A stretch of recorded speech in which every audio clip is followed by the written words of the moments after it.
Welcome to Roll for Crit. Today we're putting on our togas and beards and our scholarly minds because we're giving you our preview of the Kickstarter game Philosophia. Yes, in this game you are all philosophers in ancient Greece, traveling around, trying to spread your ideas, philosophies, theories, what have you.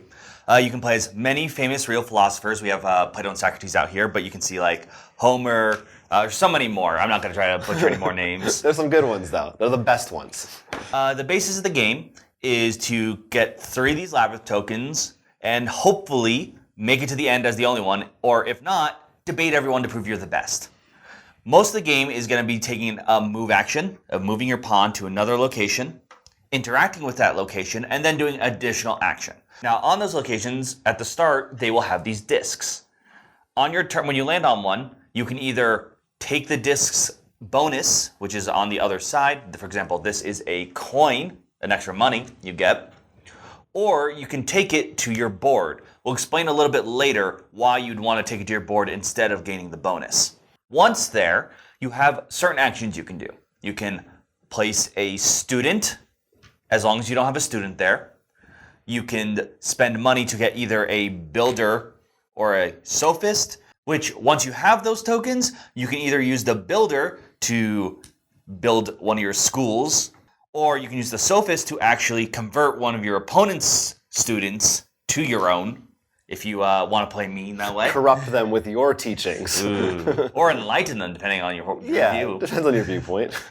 And of course, you need money, because that's how the world works. Now, you earn a coin initially, but you will unlock these wisdom cards you have. And for each one you have unlocked, you get additional money, so you're smarter and wiser. Now, there are 2 locations on the board out of the general ones, the temples and the oracles.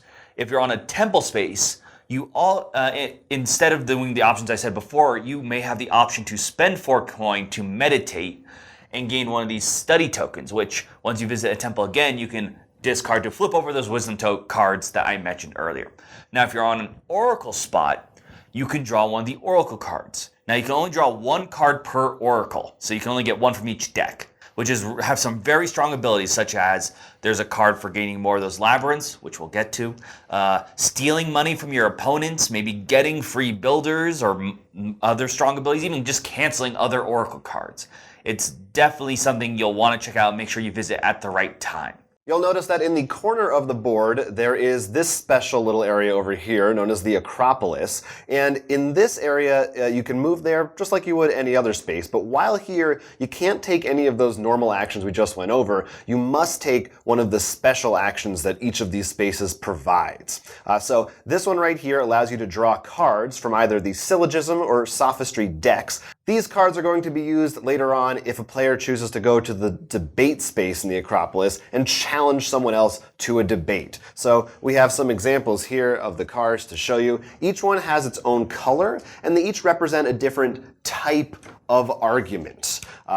That type is, it's flavor. Really, it's the color that you're worried about. And some of them can be beaten by certain colors, and they beat certain other colors. So it's sort of like a rock, paper, scissors things, but not quite that simple. There's more colors and more things going on. So one player will play one of those, and then the other player will have to look through their hand and see if they have a card that can possibly beat that. So this one beats green, so that would beat it. Then they take both cards into their own personal discard pile. And you keep going until both players decide to pass, or sometimes that just means they can't play any more cards, and whoever got the most of these in their discard pile wins that debate. Some of the other things that you can do over here, there is the Athena spot. That lets you start an auction, and that deals with this pile of cards down here. There will always be one face up, and it shows you right on top what the reward is. So in this case, it's 2 of those builder tokens, but it could be different things as you reveal. Might have to let you alter the time track, which we'll get to. Might give you a token for winning a debate, which is what you would get if you win a debate, but you wouldn't have to actually do it in this case. Lots of cool effects, and that is a straight up auction style thing. Everyone has their coins, and you just go around one at a time saying how much you're going to bid until someone has the highest bid and they take that card. Finally, you've got this space which lets you move this hourglass token 1 space forward on the time track. When this hits the end, then the game is over. So if you have met the requirements, or maybe if you think you're going to pretty soon, that's when you probably want to start thinking about moving this. There will be some other cards that may let people move this back or reset it, but you'll have to worry about that if that comes up. Ultimately, like we said, we're trying to get these labyrinth tokens, and a lot of the ways that you're going to get them relate to the actions we talked about earlier. For instance, putting a certain number of these students in different locations on the board.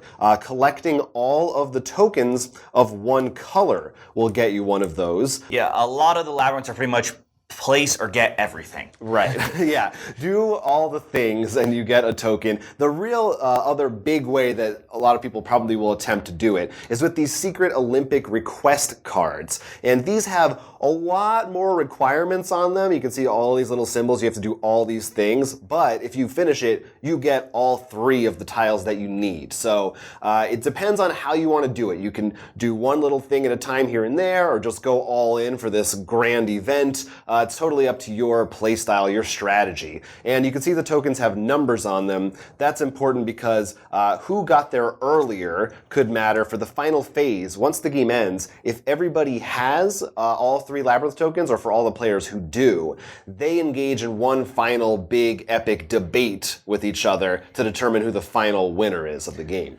Yeah, if you do have that and you've made the hourglass there and you're the only one with 3, you just win. You don't even need to debate. You're that good. Mm-hmm. So ultimately, you probably want to have some of these as a backup, because if the players are playing well, there's a good chance you're not going to be the only person who has these, unless you're really rushing to the end and you beat them all to the punch.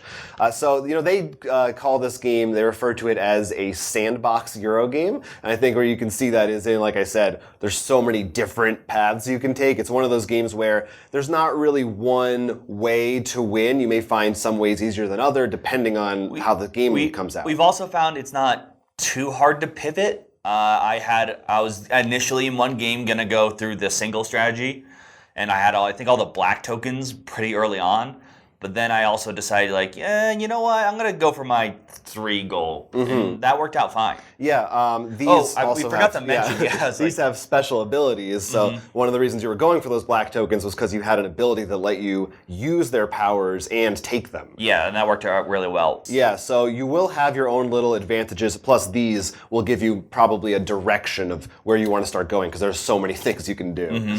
Yeah, definitely. I think it definitely is a Euro game if you like that kind of thing. But I think there's enough sort of the chaotic elements come in from, like we said, those cards, the Oracle cards, which are very powerful, and the auction cards, which can also be a really big deal. So, you really want to pick your moments a lot of times of, like, when do I save my money? Because if someone has a really good auction and you've got nothing to spend, that might hurt you a lot. That came up quite a bit. Yeah.